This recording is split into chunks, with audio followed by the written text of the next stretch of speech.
Dieu, mon Dieu, je te cherche pour m'abandonner à toi.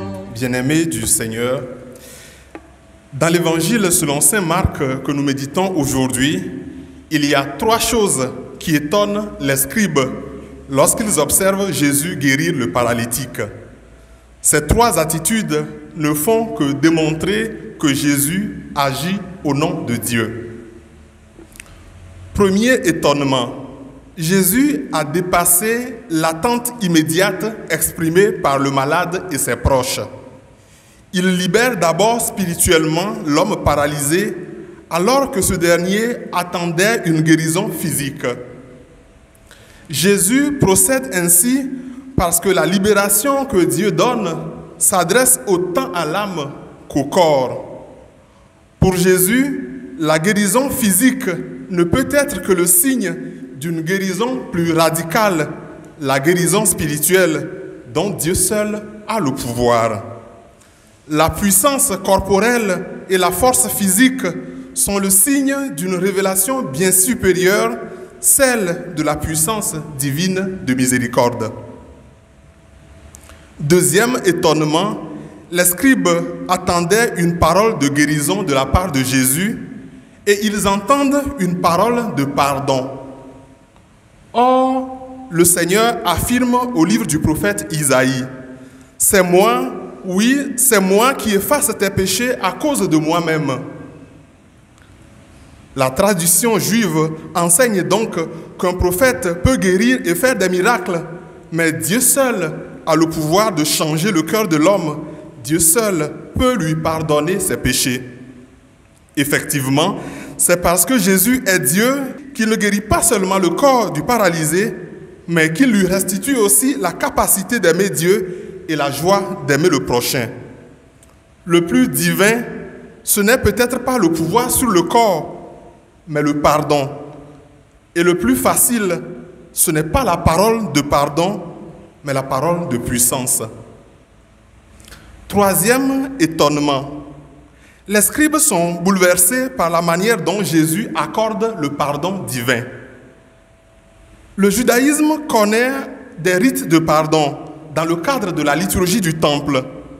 Le pardon de Dieu s'obtenait par le repentir et l'offrande des sacrifices. Dans le groupe de Jean le Baptiste, la purification des péchés était obtenue dans un rite baptismal.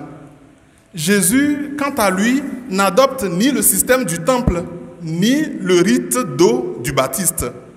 Il prononce des paroles et guérit le malade. Il tient ce pouvoir-là de son Père. En demandant au paralytique de prendre son brancard, Jésus l'invite à manifester sa foi qui est essentielle à la relation à Dieu. Étant donné sa paralysie, la rencontre du paralytique avec Jésus a été rendue possible par la médiation de la foi et de la persévérance de ses amis qui l'ont porté. Pour exprimer lui-même sa foi, il doit obéir à l'ordre de Jésus de se lever et de prendre son brancard. Le brancard est pour lui le signe visible de la miséricorde de Dieu. Le brancard est pour lui le signe de la victoire sur le péché. Mais le brancard l'appelle aussi à la vigilance face à la corruption du péché pour qu'il ne lui arrive pas pire. Le brancard l'invite sans doute à la reconnaissance envers ceux et celles dont la foi l'a porté jusqu'à Jésus. En s'attribuant le titre de Fils de l'homme, Jésus indique que les temps messianiques ont commencé. C'est désormais lui le visage de la miséricorde et de la compassion de Dieu.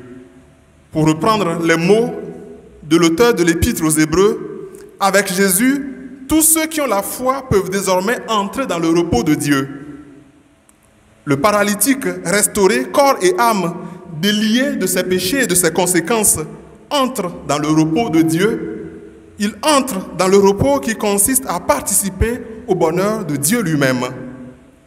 Entrer dans le repos de Dieu, c'est accueillir le quotidien comme un don de Dieu dans la confiance et l'action de grâce. C'est par la foi que nous entrons dans le repos de Dieu.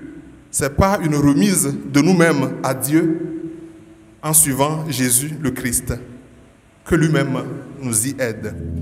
Je veux être celui que tu veux que